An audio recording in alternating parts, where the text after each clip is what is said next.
لصحبتي أزكى السلام تحية، حي الصحاب وخيرة الخلان. السلام عليكم واهلا بالصحبة.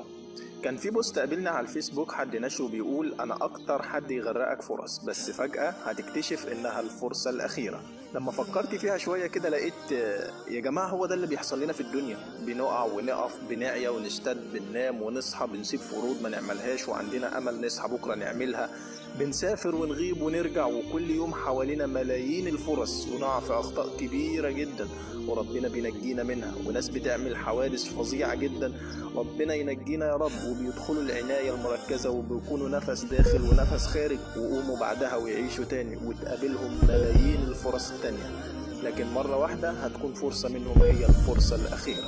خطواتك اللي بتمشيها واحدة منهم هتكون هي آخر خطوة تخطيها. قلبك اللي بينبض كل يوم كام نبضة منهم هتكون هي إعلان الوفاة. ناس كتير نامت وصحتهم عليهم ودماغهم مشغولة بكمية أفكار وأحلام وطموح كانت في نظرهم هتغير العالم، بس ما صحيوش عشان يحققوها.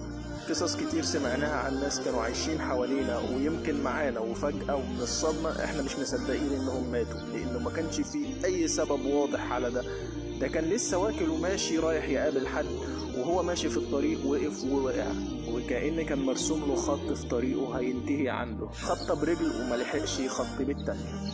الدكاترة لما عجزت تفسر لنا ده حصل ليه وازاي، حد يجاوبنا ويزيل الغموض ده؟ كان اسهل رد عندهم دي سكتة قلبية، قلبه بطل ينبض. طب ليه؟ ما هو كل يوم بينبض عادي ومفيش اي حاجة وشغال الراجل تمام زي الفل، اشمعنى دلوقتي بطل؟ وازاي يقف كده من غير اي انذار؟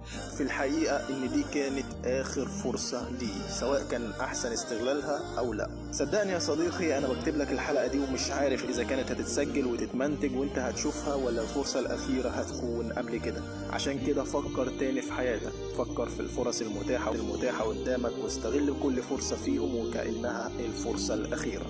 أطاب الله أيامكم وأعمالكم. سبحانك اللهم وبحمدك، أشهد أن لا إله إلا أنت، أستغفرك وأتوب إليك.